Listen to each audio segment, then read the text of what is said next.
کہ کیا حضور اکرم صلی اللہ تعالی علیہ وسلم نے کسی پرندے کے متعلق یہ ارشاد فرمایا ہے کہ اس کے پروں سے آگ نکلتی ہے؟ سنا ہے کہ آسٹریلیا کے جنگل میں ایسا پرندہ دریافت ہوا ہے جو اپنے پروں سے آگ اور دھواں نکالتا ہے، اور حضور اکرم علیہ السلام نے اس کے بارے میں پیشین گوئی فرمائی تھی۔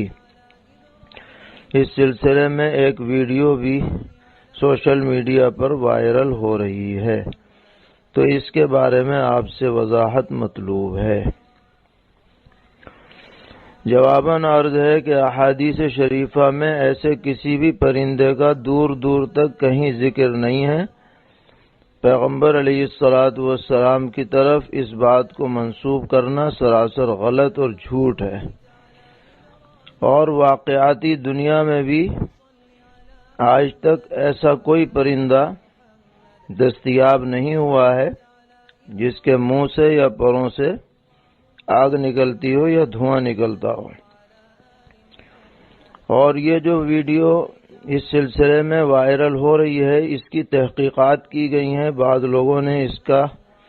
جائزہ لیا تو پتہ چلا کہ یہ سراسر جھوٹ ہے اور کئی چیزوں کو ملا کر کے ایک ویڈیو بنا دی گئی ہے۔ اس میں جو عربی زبان میں بات کر رہے ہیں یہ صاحب ہیں عبد الدائم الکحیل، اور انہوں نے صرف اتنی بات بیان کی ہے عربی میں کہ گزشتہ دنوں جو آسٹریلیا کے جنگلوں میں آگ پھیلی تو بعض لوگوں نے یہ دیکھا کہ چیل جیسا کوئی پرندہ ایسے تنکوں کو جس میں آگ لگی ہوئی تھی اپنے چونچ میں اٹھا کر دوسری طرف لے جا رہا ہے۔ اسی کو سامنے رکھ کر انہوں نے ایک اسٹوری بنا لی کہ گویا کہ یہ پرندے باقاعدہ آگ بھڑکانے میں اپنا عمل دخل رکھتے ہیں وغیرہ۔ حالانکہ اس کی کوئی یقینی بات نہیں کہی جا سکتی کہ وہ واقعتاً وہ آگ بھڑکا ہی رہے ہوں، کیونکہ کوئی بھی پرندہ کوئی بھی تنکا اٹھا سکتا ہے۔ پلاننگ کے ساتھ وہ کہیں آگ لگائیں، یہ بات سمجھ سے بالاتر ہے۔ دوسرے یہ کہ اس ویڈیو کے اندر جو ایک پرندہ نظر آ رہا ہے کہ جس سے آگ سی نکلتی ہے، دھواں سا نکلتا ہے،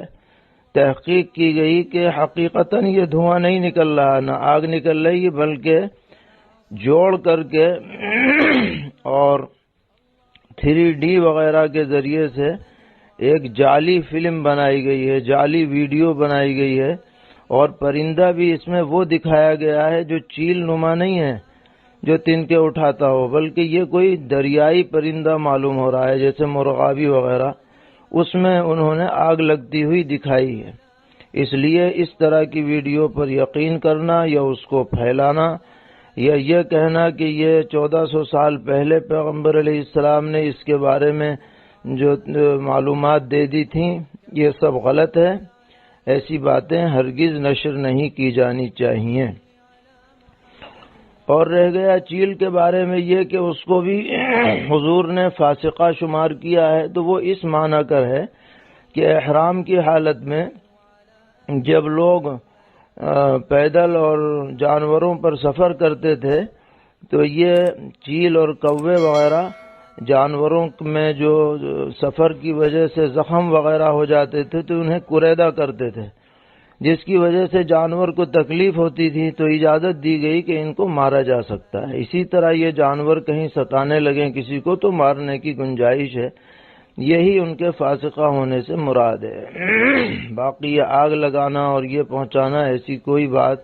احادیث شریفہ میں بالکل موجود نہیں ہے۔